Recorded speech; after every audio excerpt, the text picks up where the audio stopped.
जय श्री कृष्ण। ओम नमो भगवते वासुदेवाय नमः। क्या भगवान से श्रेष्ठ उनके भक्त होते हैं? आइए आज हम इस विषय पर चर्चा करते हैं। एक समय की बात है, नारद जी वैकुंठ लोक में आए। लक्ष्मी जी तो वहां थी, किंतु भगवान नजर न आए।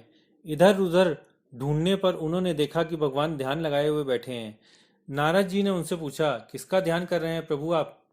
भगवान ने कहा, मैं अपने भक्तों का ध्यान कर रहा हूँ। भगवान अपने प्रिय भक्तों का ध्यान करते हैं। नारद जी ने पूछा कि ये वैष्णव क्या आपसे भी श्रेष्ठ हैं जो आप इनका ध्यान कर रहे हैं?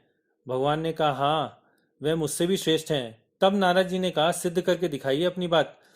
भगवान ने पूछा, जगत में सबसे बड़ा कौन है? नारद जी ने कहा, पृथ्वी। प्रभु ने कहा, पृथ्वी तो शेषनाग के सिर पर आधार रखती है, फिर वह कैसे श्रेष्ठ मानी जाए? नारद जी ने कहा, तो शेषनाग बड़े हैं। भगवान ने कहा, वह बड़ा कैसे हो गया? वह जो शंकर जी के हाथ का कंगन है, अतः शेष से शिव जी महान है। उनसे बड़ा रावण है, क्योंकि उसने कैलाश पर्वत उठा लिया था। रावण भी कैसे बड़ा कहा जाए, क्योंकि बलि उसे अपनी बगल में दबाकर संध्या करता था। बाली कैसे बड़ा माना जाए, क्योंकि उसको राम जी ने मारा।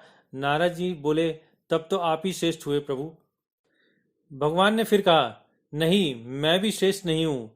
मेरी अपेक्षा मेरे भक्तजन श्रेष्ठ हैं, क्योंकि सारा विश्व मेरे हृदय में समाया हुआ है, किंतु मैं भक्तों के हृदय में समाया हुआ हूँ। मुझे अपने हृदय में रखकर ये भक्तजन सारा व्यवहार निभाते हैं, अतः ये ज्ञानी भक्ति मुझसे और सभी से श्रेष्ठ हैं। मेरे निष्काम भक्त किसी भी प्रकार की मुक्ति की इच्छा नहीं करते हैं, बिना मेरी सेवा के कोई और इच्छा नहीं रखते। इसीलिए कहते हैं, राम से अधिक राम कर दासा।